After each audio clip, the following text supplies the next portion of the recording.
Hi, folks. Welcome to another episode of Film Study. This is Ken McKusick, and we're back to talk about the defense this week, week 8 against the Bears.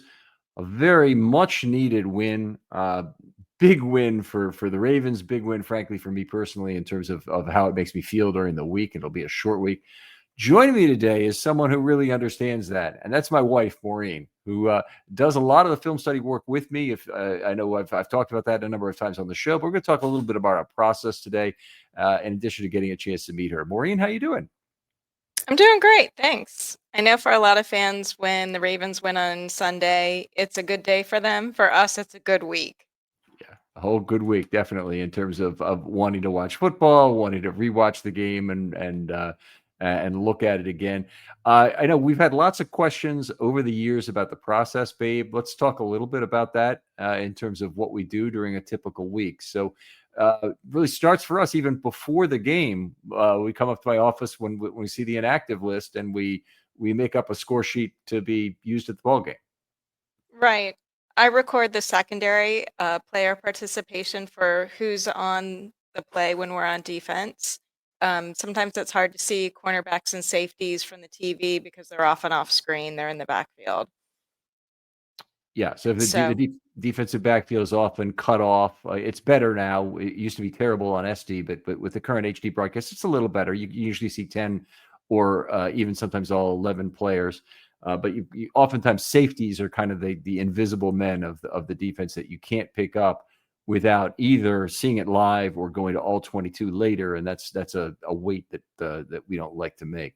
So we and start off. even with a better camera technology, sometimes they like to focus on the quarterback and, show his facial expression. And it's like, hey, I can't see who's on the field. Yeah, that is very annoying. Especially anytime they do that and they cut too late to the start of the play, it digs into our ability Hmm. to record formation properly. Yep. So, like we like to record in particular, and this relates to how the feet are set on offense, whether players are lined up as tight ends or wide receivers and running backs, of course. And to do that, we need to live with our definition set. We have to know how their feet are set effectively. So even feet makes you typically a tight end, whereas feet that are staggered and more like you're one behind the other, that's a wide receiver typically on the outside. So. Anyway, just a little bit of glimpse into our own process. And we're very annoyed by camera angles that don't show the actual play, but instead want to focus on one guy's. One particular player, Yeah. his personal reaction. Um, yeah, we don't really focus on the quarterback that much. We really focus on, the whole team because it is a team game. One person, and I say that, one person doesn't make a difference, but, here we are living with, Lamar Jackson. yeah, without Lamar Jackson. Yeah. And I think it really just goes to show how much of an MVP he really is. Yeah. Anyway, we got lots to talk about in our process. I think we'll kind of fit it in over the show as we go through some of the individual sections of this. But a tough opponent that the Ravens faced in the Bears. But they were a little banged up coming into this game. They were missing their top 3 cornerbacks. They had some other injuries during the game. Shamar Stewart. That's not right, is it? Shamar. I'm thinking Shamar Stewart is the Bengals player, but I don't have a roster in front of me. yeah, I'm looking at it. Shamar Turner. Shamar Turner, the defensive lineman, was lost during the game. Yeah. They had a couple other injuries as well.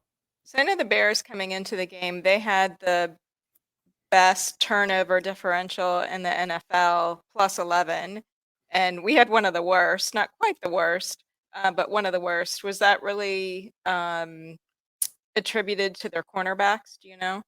Yeah, that's a good question. I don't know the answer to it specifically in terms of who's generating all this, but oftentimes, even if it's fumbles that are occurring on sacks, the cornerbacks will have an impact on that by having good coverage that allows the pass rush to get home. So there's certainly a factor in there. It's very hard to separate, the quality of pass rush and the quality of coverage. They go together like pitching and defense in terms of how you prevent runs in baseball. So I think certainly the number of takeaways they generate. They led the NFL in takeaways with 16. was largely, a function of what they did versus the pass. But it wasn't. I couldn't tell you whether it was all pass rush or mostly in the secondary itself. And our defense really came alive this game. I know we've been somewhat short on turnovers and sacks all year. What do you think made the difference in this game?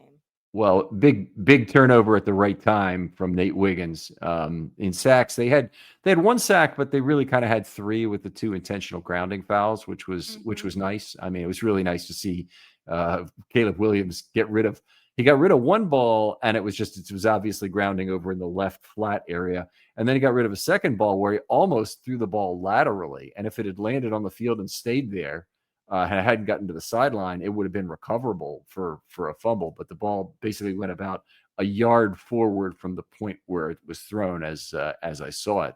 But that was a dangerous play on his part. Right.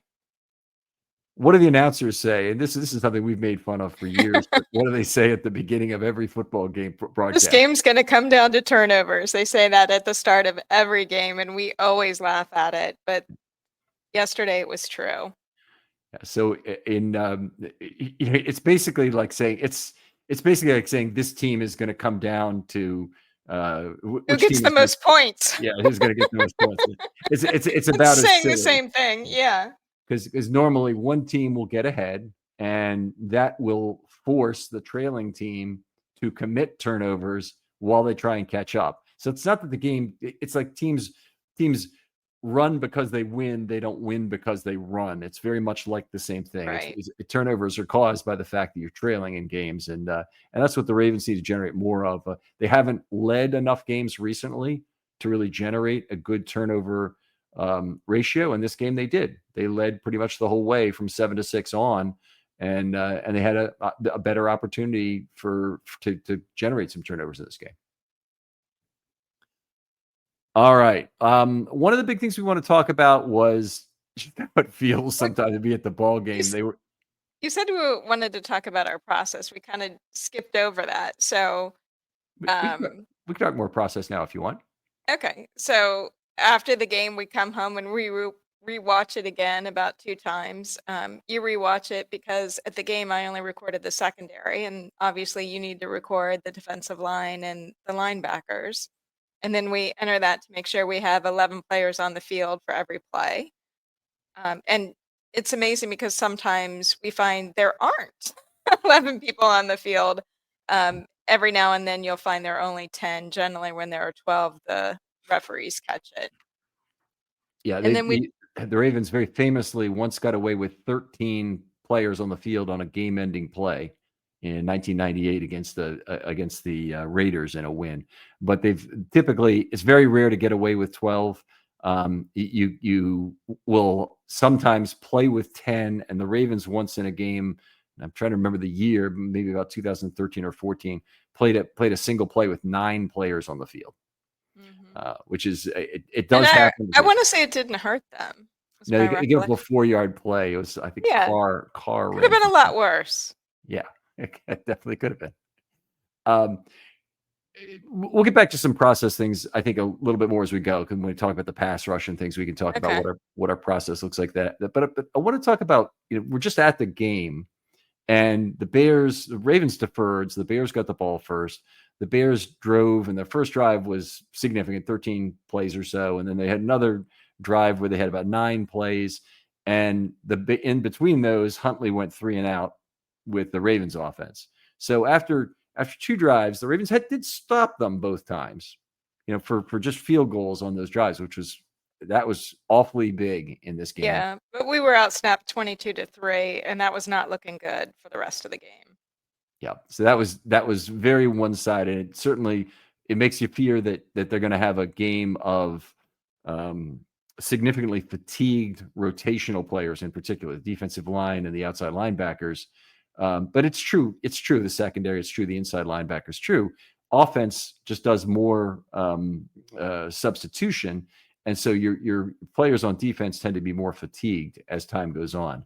And that's been a factor in some of our losses previously this year, is the fact that the offense wasn't on the field very long, and we did not win the snap count nor time of possession.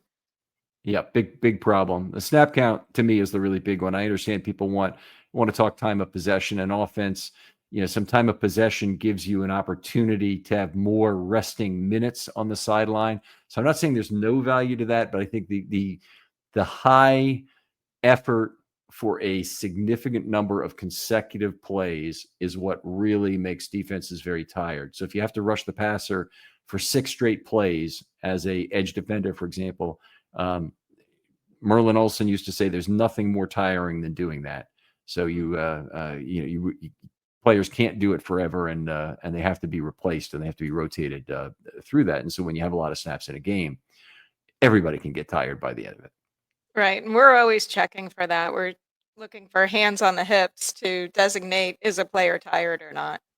Yeah, that's one of the really big indication. They're breathing heavily and they're kind of slumped over instead of being upright and whatnot. And instead of talking to each other between plays and pointing around, they're huffing and puffing and hip holding at that time. Well, the Ravens didn't do themselves any favors in this game because they activated only 8 of the front 5 defenders. So they had 5 defensive linemen for this game. They only had 4 last week. They went with four defensive linemen, 4 outside linebackers. This week was 5 defensive linemen, but only 3 outside linebackers, which is extremely rare for an NFL game, that you try and get through at a heavy rotational position with only 3 guys to rotate there. What made it worse was that Tavius Robinson, who, as I'm sure you know, Babe, is the Ravens' biggest snap eater among the front 5. He plays the most snaps of anybody. He's on IR. They talk about the team being healthy. The team's not healthy. The team's missing Nande Matabike and Tavius Robinson and obviously Jackson. Those are about as big injuries as you can have in terms of making your defense degraded. Was Peebles an active or a healthy scratch? He was a healthy scratch. So they could have activated him, and instead they activated Taven Bryan, who was the guy they just signed about a week ago to the practice squad. Might have been before the Rams game, but he wasn't active for the Rams. In any case, they signed him. That was a very funny activation for me because Taven Bryan is a guy who is 6'4", 291. He's a little bit longer than Peebles, and he's taller than Peebles. I'm not sure that's a big advantage rushing We passer. always talk about arm length in the draft. Yeah, that's true. To a lot of people's amusement too. Let me just say that. Okay. To the Ravens, sounds important. It is very important. The Ravens have indicated with every tackle they've ever drafted that it's very important to them. But forgot kind of where I was in this. Yeah, Taven Bryan, similarity to Aeneas Peebles is fairly significant. He's a guy who, both of them are a little undersized. Neither of them is a guy who you really want in there at the 3 or 5 tech when you're trying to defend the run. They're both a little bit too small for that. Taven Bryan is 291, and Peebles, last list I saw him in, was 282. That's really undersized for that role. But both of them are undersized relative to the 310 to 320 kind of player you'll often see at a 3 tech and even bigger guys that you'll see at your typical nose positions right now. And from what the Ravens otherwise could play there, it's a huge step down. He weighs underweighs all of the Ravens' other nose tackle options by about 50 pounds. So that's a big difference in terms of beef on the line. I thought perhaps they brought him in because they wanted to use him the way they would use Brent Urban occasionally, as an uncovered player who effectively can play the edge for you. But they really didn't do that. They just brought him in various rotational roles. He was usually in there with a Koye for his snaps, and Urban was in base packages and to play a little uncovered. We'll get to some of that later. Has Peebles been ineffective this year? Is there a reason you think to bench him? I'd say Peebles has been effective as a pass rusher. I think he's been one of the Ravens' better guys. The problem is they really haven't been in a lot of situations where they can get a lot of snaps out of Peebles because I think you can use him on obvious passing situations, and they've done that. And you generate a lot of obvious passing situations if you lead the other team for most of the game. Points. Yeah. And so they had that in this game. but Right. they didn't have Peebles active to make use of it. So that was unfortunate. And this is the first game we've really seen Mike Green come alive. Um, and I think he got more playing time, correct? He got a lot of playing time. He's been abused, frankly, so far by the Ravens in terms of the amount of playing time he's got. But he had 52 of 63 snaps in this game, so about 80%. And um, they leaned on He him a got his lot first more than sack, the only yeah, sack for the team. that. I mean, that's true. They got a couple intentional groundings, but that's absolutely true. But the other thing I want to say about Green was that he played 52 snaps, and Owe played 40, and Van Noy played 30. So they really. You said Owe, and I think I'm he sorry, played. you're right. That's not what I meant. Van Noy played 40, and Ajabo played 30. Mhm. Thank you for correction. I appreciate that. By the way, there's a That's my lot of whole that around job this is house. quality control. She's not kidding, by the way, in terms of getting the sheet right and collecting all the information, particularly when we do the offensive line together. Um, it's her willingness to say, wait a minute, you didn't give me a pass rush, go back, kind of thing, or do all of the things as we go through this that make sure that the information is complete, that makes the project worthwhile. So And really that the appreciate yards tie out. I'm yards kind of tie a out. There's that stickler word. for that. Yeah. All right, so we didn't talk about Malik Ham. He's still on the practice squad. Why do you think he wasn't elevated? Okay, well that's the kind of the $64,000 question, because they elevated Taven Bryan, so they could have also elevated with the same elevation Malik Ham and gotten an edge setter out of it. Also activated Peebles for the game and had 9 players, so they were taking less risk. And you could they could have, if they wanted 10, they could have even brought up Taven Bryan and Ham and just not brought up Keandre Jackson, who was their second elevation. So it's just very strange to me that Malik Ham doesn't even really seem to be in consideration for snaps at a point like this, when it seems like the Ravens desperately need another edge defender. And more than that, they need an early down edge defender. They need somebody to be in there on first and second down to help try and set the edge for the run. And they don't have anybody to replace Tavius Robinson right now. All right. Was a game certainly where the offense was being more efficient, made the job a lot easier for the defense. So that was nice to see. They made it through. They had the unlikely win of the turnover battle that we talked about, because the Ravens actually came in 31st in the National Football League with a -7 turnover ratio, and the Bears were first at +16. Mhm. So a big difference, and one where you wouldn't figure, having Tyler Huntley at quarterback, your situation is going to improve in terms of the likelihood of winning the turnover battle. But they got it done, and they generated the most important play of the game defensively with I think Huntley Moody's might have interception. had his best game ever. I would agree. I don't think he's played this well ever otherwise. Every other game they've ever played with Huntley has been an absolute dogfight to try and win the game. This was the only one that was semi-comfortable. And I wouldn't even say this one was really comfortable, but Huntley was very effective personally. Yeah, he had over 100 passer rating.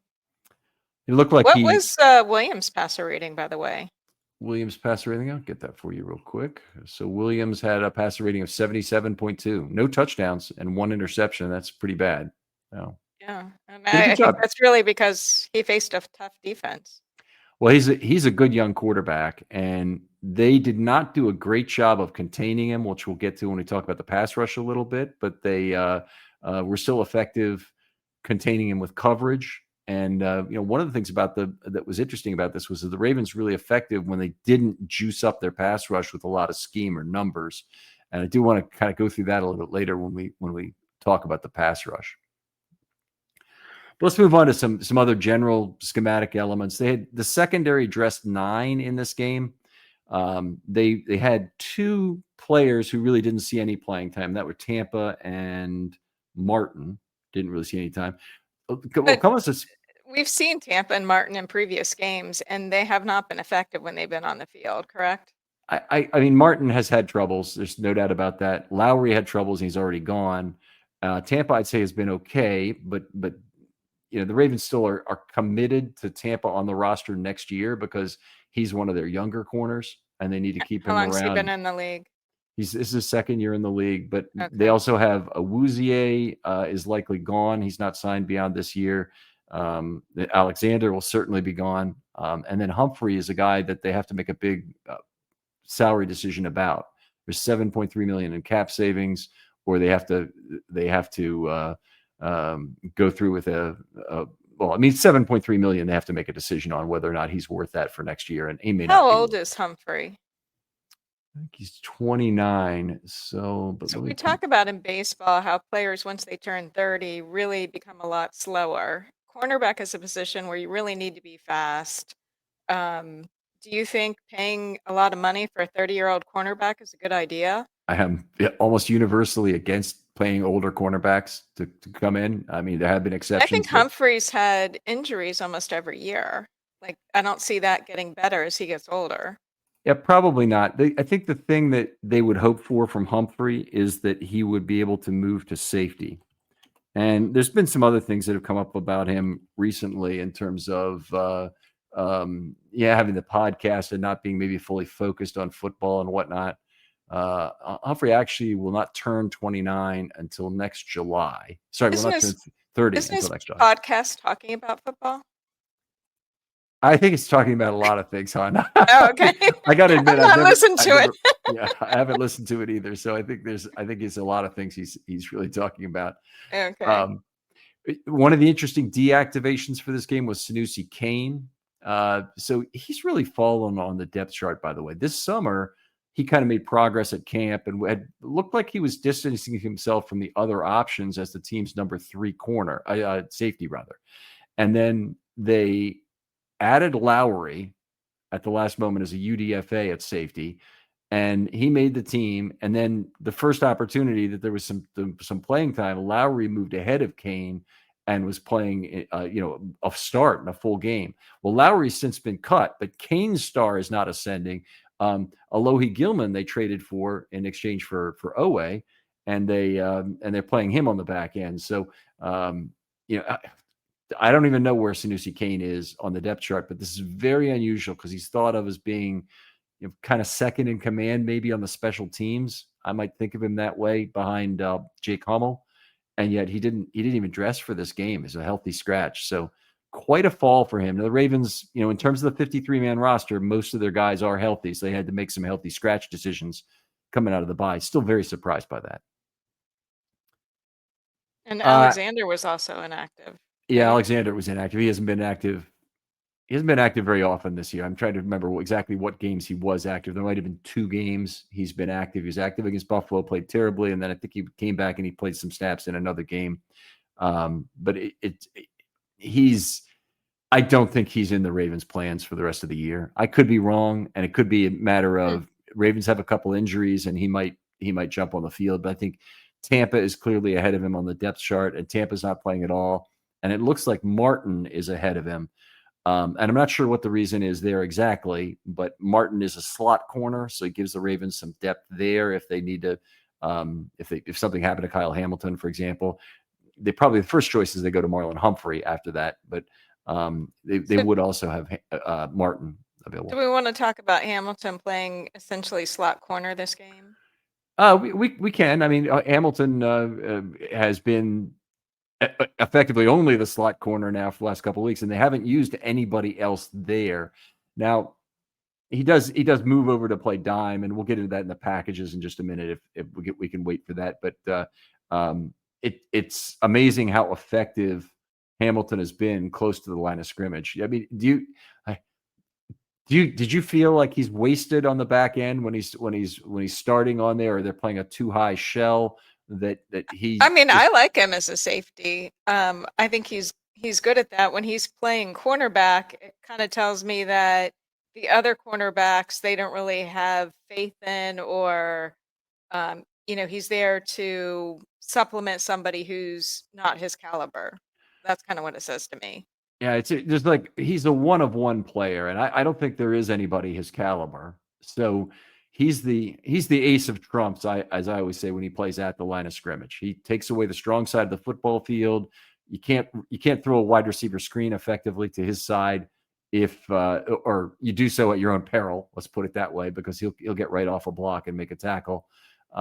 It's funny. They did have some sort of a little swing pass they threw to the left side, and Hamilton was kind of on the inside of the play, and Wiggins had trouble making the tackle to the outside, which it happened in the first half, I'm pretty sure. But that was the only time that I've seen recently where Hamilton hasn't like immediately been involved in a screen pass to his side of the field. So you get that. Then you get Hamilton, the pass rusher, and we really saw that in this game.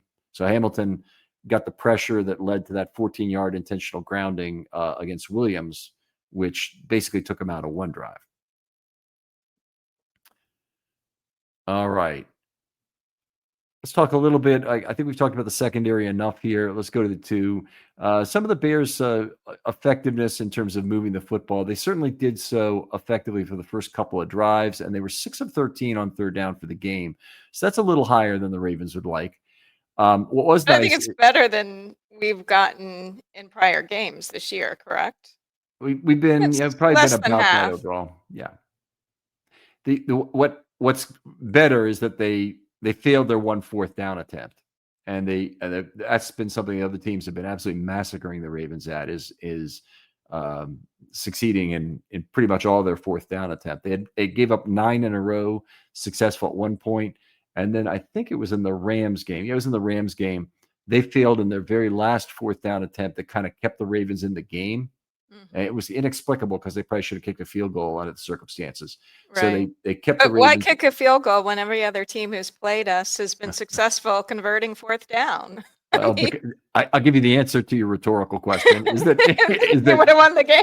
Yeah, they would have been much more likely to win the game if they kicked the field goal. Yeah. So anyway, I don't blame them for trying, but I'm glad to see that the Bears did punt. Yeah. The Bears, they punted some, but they punted, I think, on a 4th and 1 in this game, but they also went for it on 4th and 1 at the end of the game, and ended up being Williams threw the ball away in the back of the end zone, even though there was a wide open receiver there. I was only with 29 seconds left, but it prevented an onside kick and all the drama associated with that we didn't want to potentially lose the football game there. What else we got here? The run defense, I thought. Yeah, the run defense was pretty good again at 4.2 yards per carry. They didn't have their quality edge setters in the game, and they still did a reasonable job of holding down the run in this game. They need to find more outside linebacker depth. That's an ongoing problem. I guess we talked about that earlier in terms of whether they get that from the practice squad in Rucker or Ham, or they now have Carl Lawson, who'll be a body available hopefully in the Miami game. Now, he's signed and he's on the practice squad. The issue with Lawson is that he's just another pass rusher. I don't mean that as he's just another pass rusher. Just another? Because that's probably true as well. Can you have too many? No, yeah, that's the point I want to make sure that I avoided here, was that he's a pass rusher. He's a situational pass rusher pretty much only, is what my point of making. So he's not a guy who addresses the loss of Tavius Robinson in any kind of direct way either. So they could keep Mike Green on the field on some early downs, but then that's minimizing his value if you don't have him on obvious passing downs. So I don't know exactly how they're going to use Lawson, but I do presume he's going to be active for Miami, may even be brought up to the roster. And if that's the case, they're going to have to get rid of somebody. I'm not sure who that'll be. I guess it could be Rasheen Ali. It could be Martin.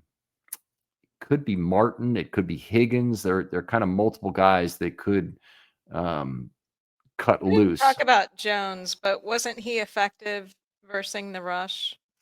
Yeah, he's generally effective at holding his ground. I think he's been more effective when he's played as a 3-tech. So the Ravens have all these nose tackles that they play on the inside, and they basically have a choice of which 2 nose tackles would you want out there on any given play. And all of those guys are used to playing 0 or 1, but now one of them gets to play the 3-tech also. And when they play the 3-tech, the big advantage they gain is they get to go one-on-one against a guard who's not typically able to block your typical athletic nose tackle one-on-one. So when Jones is out there in particular, that's been a good advantage for the Ravens. He had a good game, I thought, in this one. Got some pressure, played the run well. I thought he was one of the Ravens' more effective defenders. Yeah, and we've been hurt by the other teams running all over us this year. Yeah, it has been a problem in the games where they just couldn't get anybody stopped. They finally got the run defense, Right. I think, shored up a little bit these last two games against the Rams and the Bears. Now, but we're back to the other problem of how to stop the pass. Yeah. Right.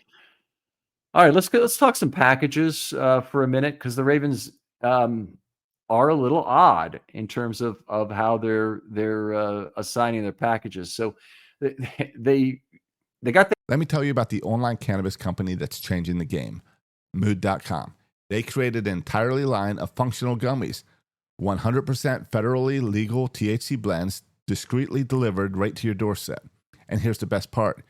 You can get 20% off your first order at Mood.com with the promo code Ravens. Now, I've tried a bunch of their gummies myself. Each one's totally unique. The Sleepy Time gummies knock me out right away. They help me unwind fast, leave me refreshed the next morning. The Epic Euphoria gummies, they're perfect for when your day just isn't going the way you want it to go. What makes Mood special is how they pair the THC with natural herbs and adaptogens. You won't find blends like this at any local shop. They've got gummies designed for focus, relaxation, clarity, even energy, all made from cannabis grown on small, family-owned American farms. No pesticides, no shortcuts, just high-quality weed you can trust. Plus, Mood backs everything with a 100-day satisfaction guarantee. So head on over to Mood.com, check out their amazing selection, and don't forget to use the promo code Ravens at checkout to save 20% off your first order. down to a 2nd and 1 near the goal line, and they substituted in a jumbo package. And I think the Bears must have made a substitution to allow this, because we had one of the biggest mass exoduses I've ever seen. 6 guys went out and 6 new guys came in.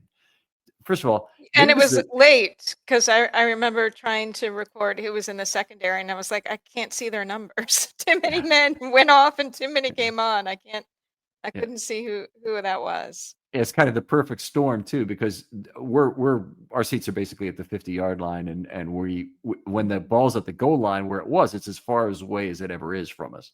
Right. And you can't see the numbers down there. You can't really see the thing well. If we're in the upper deck, we could probably see it better, but we can't where we are, where we sit. We can't see it well, so we depend on having to come back and do a game like that on TV. But normally, this is a process thing. Is you really go by the substitution, by who's on the field to start with, and then you watch the substitutions. Right. Yes. Yeah, that's how I record that. Okay, so if you see on they have the base defense on a first down, and then you see Brent Urban go off the field and a slot cornerback come on the field, which they don't really do it that way this year, but they have in past years. Then you record the one additional player in the secondary, and then it's Right. I know everybody else is the same from the previous play. Yeah. And I'm also pretty anal about checking, are there 11 guys on the field? So I'm quickly looking to see. I've kind of forgotten about that about you, but that used to come up all the time. Maureen is the 11 men on the field Nazi. Oh my God. We're at a game and she'd go, they've got 12 on the field, they've got 12 on the field, or they've only got 10 on the field. And invariably, someone on the sideline, a coach will we'll call a timeout. So, all right. Well, I'd completely forgotten that about you. I don't think that's really come up as much this year as it has in the past, but that has been really funny. But there was one hilarious substitution where the Bears had made a substitution, and I think it was Brent Urban was just sauntering very slowly, and then he noticed when the referee had stepped away from the line of scrimmage, I think one of the assistant coaches on the sideline was signaling for him to hurry up now, get off the field before it's a penalty. Okay, so all that was intentional. So that happened. That's a great point. It happened with about 5:20 or something left in the ball game, and so every second that the Ravens can milk the clock for is a good second lost. And I think it was the wide receiver Zacchaeus or something had caught the previous ball, and he had to leave the field. And so because the Bears made a substitution, the Ravens are able to also substitute. And their natural tendency is substitute as late as possible and then get your guys off the field as late as possible and see how long the official will stand over the ball and prevent the snap. While that's happening, the play clock runs and the game clock, more importantly, runs. Sometimes the Ravens have worked it out that they get a delay of game called on the offense because they can't get up the line and snap it quickly enough after the official moves out of the way. That's usually a problem where the offense substituted way too late. But their offense was already they were set. in They were ready. they were set. They were in position. They were just waiting for the official to get out of the way so that they could snap the ball. And luckily, he sped it up when he got near the sideline, and it wasn't a penalty. That is absolutely classic Ravens, and you see this kind of gamesmanship.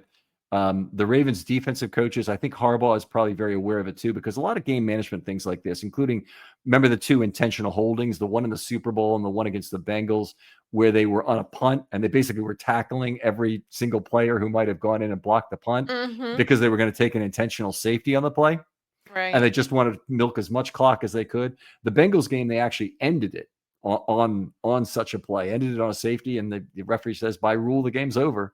Yep. And that was the end of it. And then on the one in the Super Bowl, it milked the clock down to 3 seconds, and they had to have the free kick. And then that was the first time I'd ever seen that done in a game. Intentional safety? Yeah.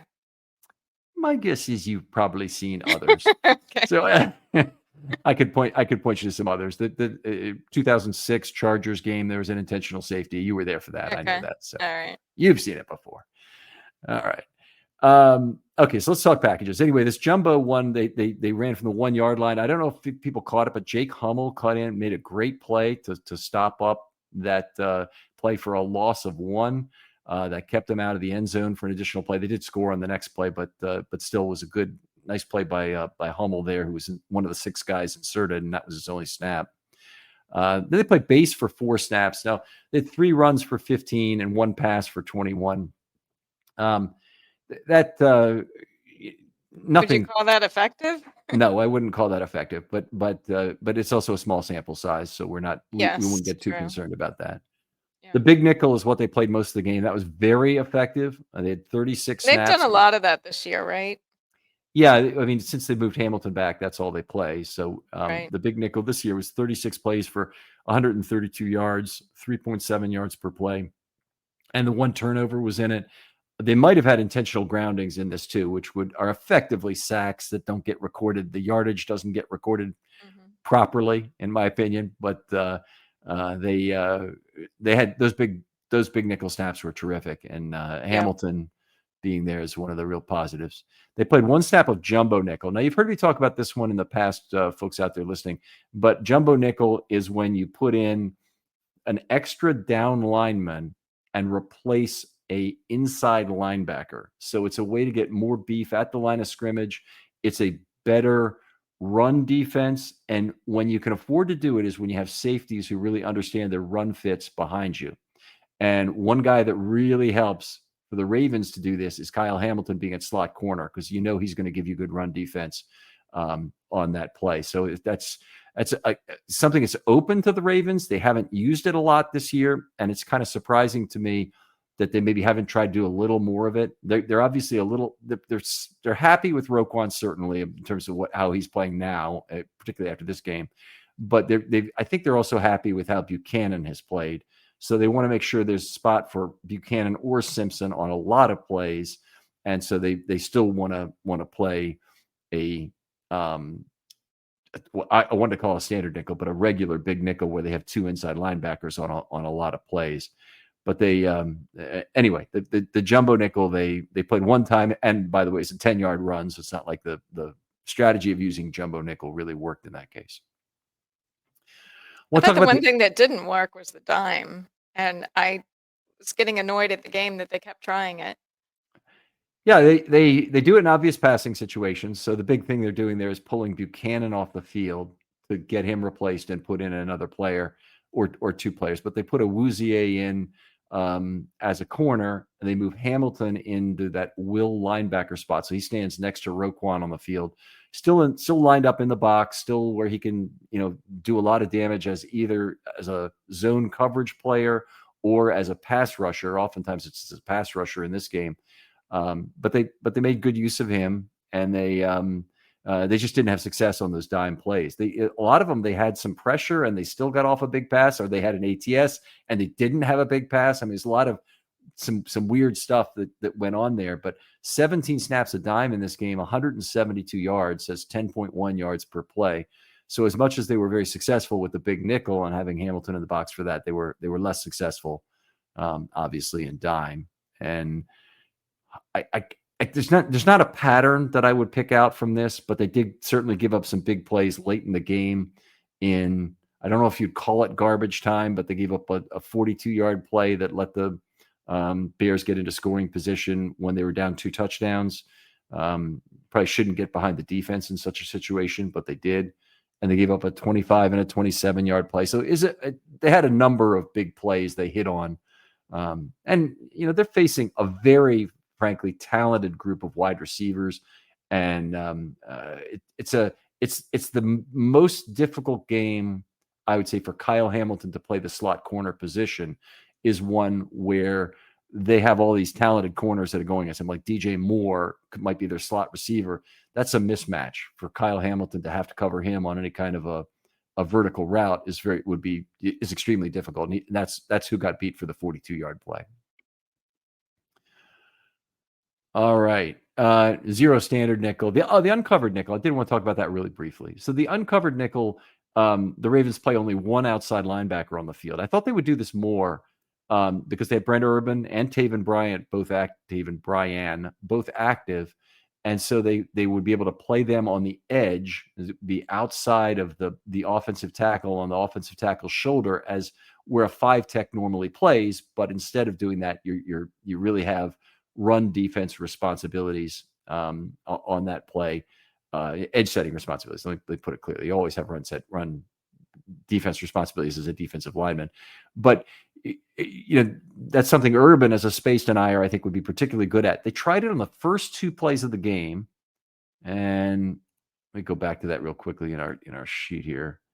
So the first 2 plays of the game, they had it, and there's a pass for 18 and a run for 1. Then they took it off the field. They only went back to it once on the second drive, and that one went for looks like it's that first 4 yards. Yeah, 4-yard pass, exactly. You must be looking at it right now too. So, so anyway, I'm like 22 minus 18. Yeah, right, there you go. Okay. See, this is what I have to live with all the time. But anyway, yeah, you're right. So anyway, 4-yard pass on that play. But they obviously decided at that point that they didn't really want to do it because they had the personnel to continue using this uncovered nickel, and they had plenty of early down plays that they still could have tried it, but they stopped after the first 2 drives. And I don't know whether it was the Bears moving the ball effectively that was the thing that made them do it, or what it was. But for whatever reason, they decided no, can't use that uncovered nickel anymore. All right, how are we doing on time here? We are around 41 minutes. I'm going to go ahead and talk about the pass rush a little bit. We'll get actually, you know what? I think we have some questions in the mailbag. Let's go to them because I think Maureen's not going to join me for the second part of this show, and I want to make sure we hit on a couple of ones. So we have 2 of them. First one is from Matthew Simmons. Thanks, Matthew, for contributing to hashtag Film Study Mailbag.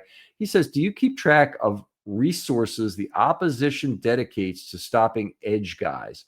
So, for example, how many set and chip blocks like you do with the Ravens offense when the Ravens have a guy worthy of such things? So obviously dig on the Ravens pass rush that he doesn't think there's a pass rusher that's worth making a chip block on. They did have a couple chip blocks on Mike Green in this game, by the way. The short answer is no.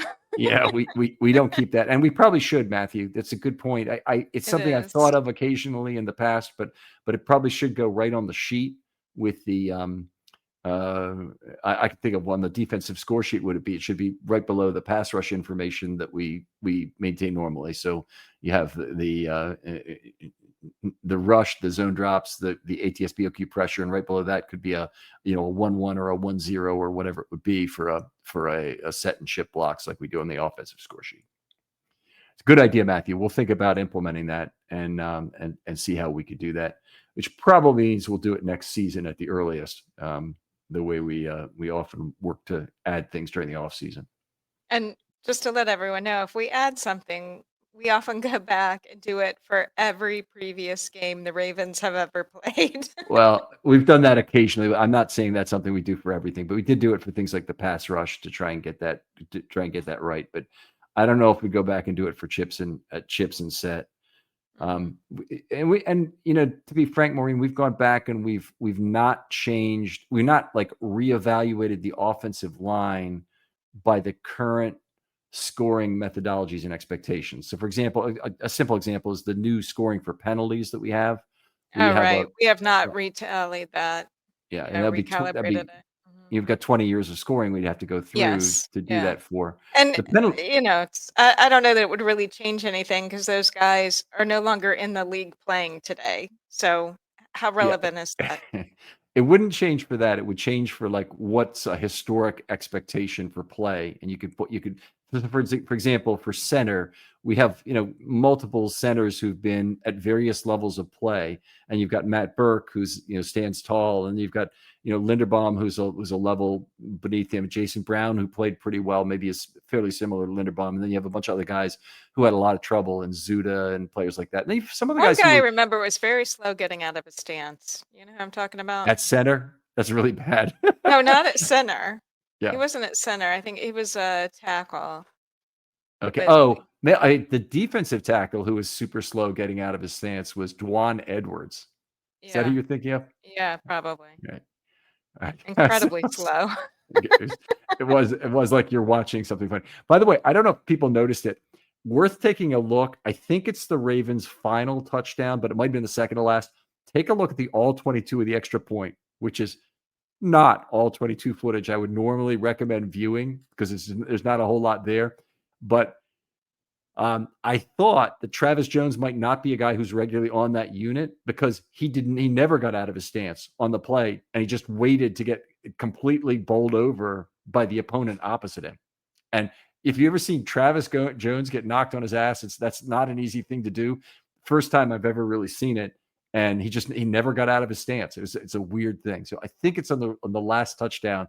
Take a look at the extra point, and you'll see Travis not getting up properly out of that. All right. Was there another mailbag question? Yeah, there was one other mailbag question. Let's do that. Yeah. Get control of the show again, Maureen, here. You're letting me go off on a tangent. This is rabbit holing, we call it.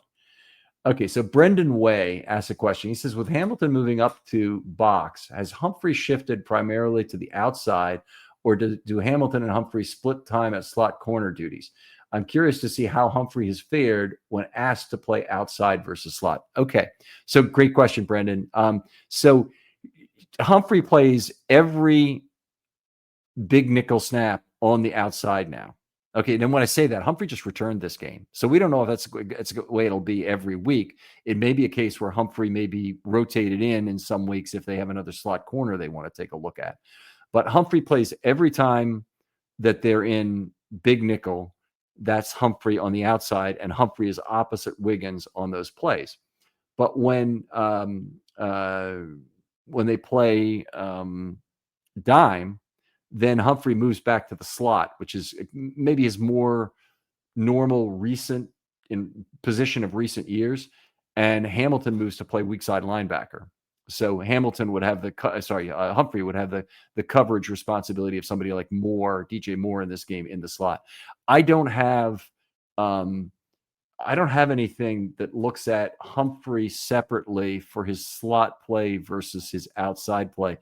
That's a good idea to maybe look at. Humphrey also is like Hamilton in a way because he brings a lot of physicality to that position, and he'll rush the passer. He did in this game, for example. Probably did so when he was in the slot. Let me check his one blitz that he had. I believe that came from the other thing that we saw Humphrey do is try and take the ball out on every opportunity that he could. And one particular, I think it was Humphrey, where it looked like we were screaming in our seats thinking that it was either an incomplete or interception or recovered fumble, and ended up being none of those, that it was a tie of who had possession and they gave it to the receiver. I've got to understand why they called that play that way. I really do, and I think that the official, forget if it was McCauley or who it was who was doing the game on TV. He seemed to say something like they can reverse a forward progress call and make it a turnover if the ball came loose immediately on the hit.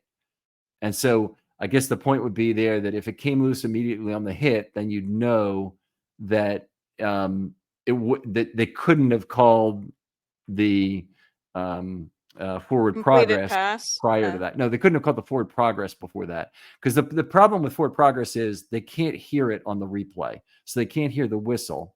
Oh, they could get material that would allow them to hear the whistle on the in synced up with the all 22. You just have to have a special kind of whistle to do that goes to the league office, or is recorded elsewhere, that you can hear where the whistle is along with the film.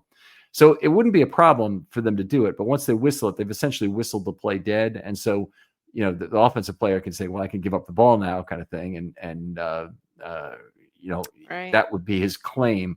So anyway, the ball was not knocked loose immediately. It was pried free by Humphrey. It was very clear to me that was a ball that was pried free. It wasn't 100% clear that it would have been a recovery, but I think it would have been at least the ball would have been moved backwards either 3 or 4 yards, pretty much back to the original line of scrimmage on the play. And any way you like it, I absolutely love the aggressiveness by Humphrey to pry that ball free. It was a strange play, though, wasn't it? You don't see one like that very often. Yeah, it was very disappointing from our perspective, but it was, even the announcer was saying, well, tie goes to the receiver. This is Right. like, I could see this this play being called either way. It's, like when you're in your backyard playing with friends, who gets to decide, and whoever is deciding, that's the final answer here. All right. That was like the old Friends episode where they're playing Thanksgiving football and they both think they have possession and they stay out Yep. there for hours. Yeah. Yep. All right. Okay, let's talk a little bit about what we record for the pass rush and what we record in terms of notes, and then we'll cut the first episode, and then I'll come back and I'll talk pass rush and some individual performances in the second half. But in terms of the pass rush stuff that we record the numbers, but we also record the whether or not things are blitzes or simulated pressures, and we have to compile that Your information. stunts. We separate stunts from blitzes. Stunts from blitzes, then simulated pressure, Deceptive and then pass rush. deceptive pass rush. So those are things that have more than one element of deception with them. One of the things about this game that really didn't work out for the Ravens, and I'll go into it in the second episode here, is that the Ravens, whatever they tried in terms of numbers or deception, didn't work in this game. Everybody's talking about how with this group of players, they absolutely need to go crazy with scheme to try and find a way. And honestly, that wasn't the way this worked effective. out. Yeah. Time wasn't effective either. Oh, I think we heard that somewhere before. All right. So the other thing we do is once we're done with all the mundane scorekeeping, which is just who are the players on the field, what's the pass rush, all that information. We also take notes on every individual play. So we go back through the game entirely, one play at a time. Not necessarily every single play, but every play that was either over 6 yards long, or there was pressure, or some event. It ends up being, I think, about 15% of plays, maybe we don't do something. So if we see a 3-yard run, I have to see something special occurring at the line of scrimmage with regard to somebody taking something away. Yeah. In order to make that a worthwhile, to have a But if it just specific looks note like a vanilla play, we just, we don't take a note on it. Yeah, we don't take a note. Yeah. But we do take notes on most plays. We try and get the targets for who was the defender. But we have our own shorthand for doing it that you'll sometimes see in the articles. And this is one thing I don't think is necessarily always well described. But if you see, and I'm going to go to something that was in the article this time and let Maureen explain it in terms of what this means, because it's really our shorthand for doing it. What's a good one here? Okay, so we've got, if you want to go to it too, babe, it's Q2 022 Marlon Humphrey's play. Yeah, I don't have that in front of me. Okay, so I'll read it to you. So it's Q2 So somebody sees that at the front. Pretty That's obvious. time of the game. So quarter two, 22 seconds remaining. Yep. And then it's the shorthand note, and we call this a racing form note because racing form notes are very short, and they'll talk about, in 2 to 4 words often what happened to a horse is like fated badly or bled or, all kinds of other things you can have for a horse performance. But in this case, it's he and Smith tackled T.E. Loveland PL9 6+3 2 circles. So first of all, giving you the opposing player, it's Humphrey and Smith tackled T.E. tight end Loveland, pretty obvious. Yeah. PL9 means what? 9 yards. Pass left for 9 yards. 6+3 is how 6 yards for the pass, and then yards after catch, yak, 3 yards. And then 2 position circle. on the 2 circle, where he was on the field. So we divide the field up at 1 through 5, 1 being one sideline, 5 being the other sideline, and 3 being in the middle. So 3 is between the hashes, 2 is between the numbers and the hashes, 4 is between the other numbers and the hashes, and then a 1 and 5 are outside the numbers. So if you're reading this and you didn't, I don't know what that means, and I know a lot of people just don't have time to ask the question, don't think to ask the question. That's what that means, and it makes it a little bit easier to put in the notes. To visualize it. To visualize it, yeah. Yeah, we often work with a visual memory of plays. So often, like knowing where the play was on the field will help you remember the play itself. Yeah. And then this play, it was an inbounds tackle, so it forced this bonsai field goal attempt that. What's a bonsai? Explain that. I don't know that we use that term a lot. So it's a term I picked up from Harbaugh's usage at practice. Is they practice bonsai field goal in the game. They called it a hurricane field goal attempt. And it's where you have to, without a timeout, just run your kicking team on the field to try and kick a field goal at the end of the half or end of the game. Before the clock runs out. Yeah.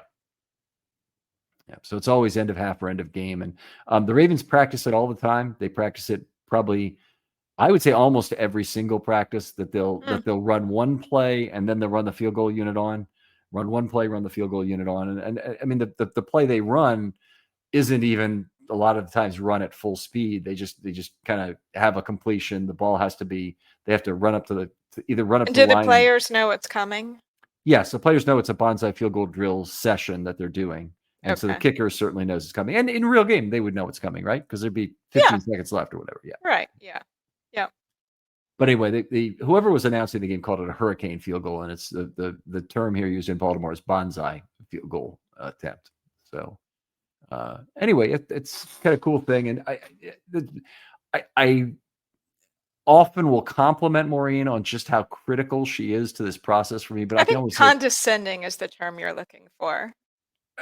I often condescend to Maureen. No, I don't. I compliment you, honey. But I think you're amazed sometimes that a woman would say that. Oh, don't do this. Don't do this. Now I'm going to have to cut that out. I won't, but I'll have to cut it out. So, but anyway, the point I'm saying is it's not just what you know about the game that really helps me in terms of the quality control for this, but it's the fact that you can put the time in to record all this. One of the problems I have is I can't read my own handwriting. And so, it's a problem. Yeah, it's a problem. but I can read Maureen's handwriting just fine. And so if we take we do the notes together and we do the sheets together and whatnot, then we're in much better shape with that. So and the other alternative is to basically be divorced from you during football season, which is 6 months out of the year. So obviously I want to be a part of this. All right. Well, I appreciate that. It's been something we really enjoy doing together, and it's a lot of fun. We've always enjoyed watching the games together. You're a Notre Dame fan from college. You want to tell people about that? Sure. So I grew up watching Joe Montana, who's a really good quarterback. They know. And they know. Yeah. So like the chicken soup game was like the first game that I watched, and it was Cotton Bowl. Notre Dame was losing the game. Joe was not feeling well. They gave him some chicken soup, and I don't know if you know that game was held in Texas when normally it's pretty warm, but it was like 40 degrees, kind of a cold day.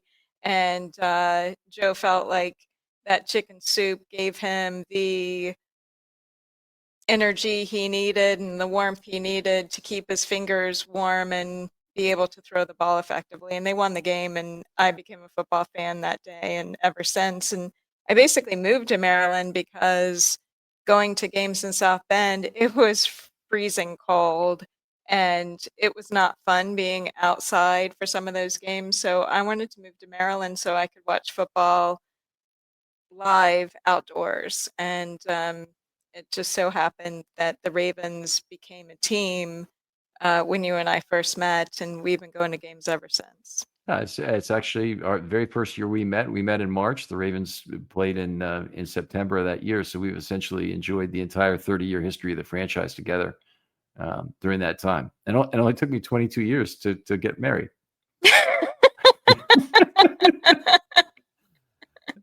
You're cutting on me all show, honey. It's only fair. Okay. All right. If you want to get in touch with Maureen on Twitter, she's at Briard Lover. If you want to hit her up with any question about football or scoring or whatnot, but I'll just leave that out. You're more likely to get a response if you DM Ken. I don't check my Twitter. Yeah. All right. Very good. Other facts out there. Thanks for listening as always. Appreciate always that you'll tune into this show and listen to it, even when it's a little bit of a vaudeville show like it's been today here. But we do appreciate having you listen. Please, if you're on YouTube, like and subscribe. If you're listening to the podcast, and maybe you know someone who doesn't really understand podcasts, help them log on to the website and play it directly off that. That's often a way to enjoy the content and get used to it. And the articles are, of course, out there online. For Maureen, this is Ken saying goodbye, and we'll talk to you next time on Filmstudy. All right, thanks.